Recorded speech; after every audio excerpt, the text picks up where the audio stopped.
কাওয়ালি গান শোনা কি হারাম নাকি জায়েজ?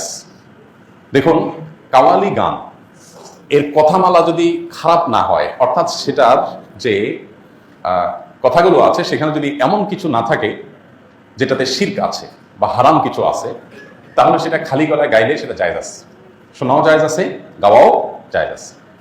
যদি খালি গলায় গাওয়ার পাশাপাশি তার সাথে বাদ্যযন্ত্র যুক্ত হয়, তাহলে পৃথিবীর উল্লেখযোগ্য কোনো আলেম নেই যার ফতোয়া আছে এটা হালাল হওয়ার।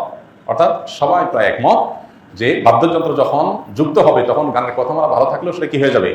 হারাম হয়ে যাবে। একজন মুসলিম হিসাবে হালাল হারাম মেনটেন করা আমাদের জন্য খুবই গুরুত্বপূর্ণ বিষয়। এটা ঐচ্ছিক কোনো বিষয় না।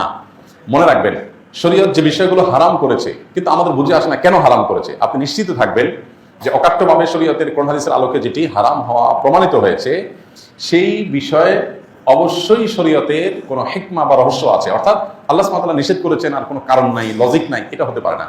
যেমন গানের কথা যদি আপনি বলেন, গান এর সাথে যখন বাদ্যযন্ত্রের সংমিশ্রণ হয়, মানুষের মনের ভিতরে যে এক ধরনের ভাব তৈরি হয়, এর ফলশ্রুতিতে মানুষ শয়তানের সাথে কানেক্টেড হয়, শয়তান দ্বারা খুব বেশি প্রভাবিত হতে থাকে। শয়তান আমাদের দৈনন্দিন জীবনে, আমাদের ব্যক্তিগত জীবনে, আমাদের উঠা বসায় নানাভাবে আমাদেরকে প্রভাবিত করে। তো এইটা থেকে বেঁচে থাকার জন্য আমাদের সচেষ্ট থাকতে হবে এবং সতর্ক থাকতে হবে। তো শরীয়ত সেজন্য আমাদেরকে বাদ্যযন্ত্রের ব্যাপারে খুবই সতর্ক করেছে।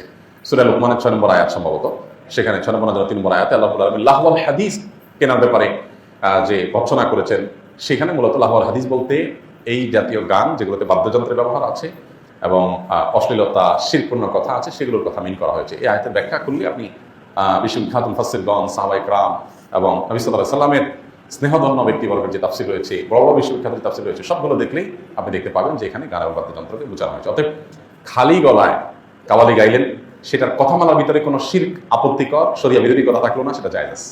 আর যদি শরিয়া বিরোধী কোনো কথা থাকে, অনেক সময় দেখা যায় এই জাতীয় কাওয়ালিতে এমন এমন কথা থাকে যে কথাগুলো সবসময় না, কোনো কোনো গানের মধ্যে যে কথাগুলো আসলে শরিয়ার আলোকে সঠিক নয়, গর্হিত, নবী সাল্লাল্লাহু আলাইহি সাল্লামকে মর্যাদা দিতে গিয়ে আল্লাহর পর্যায়ে নিয়ে গেল, তাহলে এটা শিরক হয়ে গেল।